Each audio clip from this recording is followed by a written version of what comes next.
Let's go to the United States. We're into the third day of the Republican convention. I'm sure, like me, you're watching a lot of it at night and watching it again during the day. Mike Pence, Vice President, accepted the nomination today. He stepped up a lot of the campaign rhetoric. He really stepped up the attack on Joe Biden. Let's have a listen. Joe Biden said that we were living through a season of darkness. But as President Trump said, where Joe Biden sees American darkness, we see American greatness. Now, I'm going to pull you in on the content, but I have to say, someone who's, worked on campaigns, the production values, the Democrats like to claim, they've got Hollywood in their pocket. The production values between the two conventions, the Democrats last week and the Republicans this week, are light years different. The Republicans, it's such a slick operation.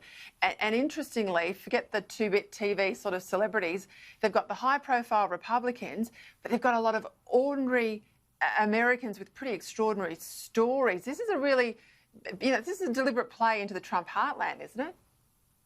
Well, it is, Peter. I think I was very critical of the Democratic convention last week, not just because I disagreed with some of the things they were saying, but it was a non-rational, it was a post-rational production. It was all emotion, all video clips. Nobody even got to string a whole paragraph together. You'd get a video of one person saying one sentence, and then in the next sentence would be said by somebody else. And it was all about emotion. It was not a rational production at all. Had almost no reference to policy, and it was all schmaltz about Biden's personality.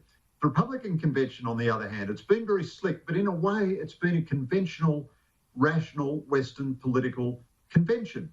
There have been a lot of speeches. People have made coherent cases. Ordinary people, a mother of a Down syndrome baby who didn't like being told that she should have had her baby aborted, ordinary folks who've served in the military or run small businesses, and also senior politicians, Democrat and Republican. Magnificent black attorney general from Kentucky says to Joe Biden, you say if you don't know whether you're going to vote for Trump or me, you're not really black. Well, listen to me, Mr. Vice President. I'm black. I'm not in chains. You don't get to tell me how I vote on the basis of the colour of my skin. Very powerful stuff. But I thought Pence's speech was by far the best speech of either convention. And I, as a moderate conservative, I wish that Pence was at the top of this ticket and not Trump. There are real character issues around Trump. There are no character issues around Pence. Pence made the most sophisticated defence of the Trump record you could make. Mm-hmm. He engaged on the issue of the management of coronavirus. Republicans need to engage on that. And then he made a devastating case against Biden, which was not personal and not nasty. It was based on Biden's record, on Biden's rhetoric, and on Biden's policies.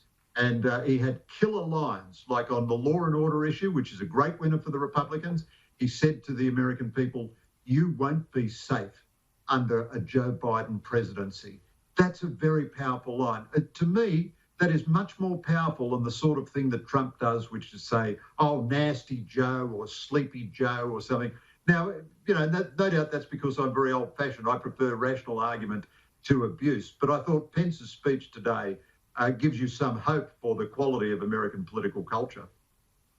Yeah, I'm with you on inverting the ticket. I thought there was a dignity of Pence, a respect for the office with Pence, a fabulous backstory about his own family, the number of, children and their spouses in his family in the military.